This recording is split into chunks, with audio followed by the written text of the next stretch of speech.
Все по-малко българи искат да напуснат страната, за да работят и живеят в чужбина.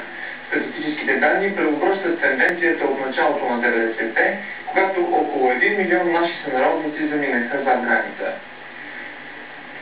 В BTV новините в 22 часа ще разкажем защо българите вече не искат да емигрират така масово, както преди 10 години. И как тенденцията се обръща така, че България може да се превърне в страна, която има нужда от емигранти, а не произвежда такива. За година и половина в Добричкото село Соколово са построени 40 нови къщи и са реконструирани още 12. Най-често новите стопани на домовете са англичани. Квадратен метър земя се търгува по 15 евро, а цените на по-атрактивните парцели достигат и до 100 000 евро. Свободни терени в регулация вече няма. Село Соколово е само на 5 км от черноморския град Бълчик и се намира на главен път. Според кмета, за това има и голям инвеститорски интерес. Това са свежи пари, които влизат в Соколово, инвестирате и това е добре.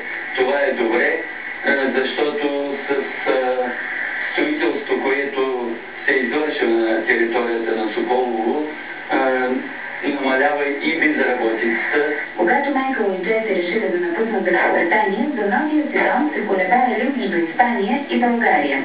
Имотите имат много добра цена, която можем да си позволим. Испания щеше да е много скъпо. В България сме идвали на почивка и ни хареса, защото много прилича на Англия. Тук е много по-спокойно, спим повече, нямаме суматохата, която е в Англия. Там всичко е толкова динамично.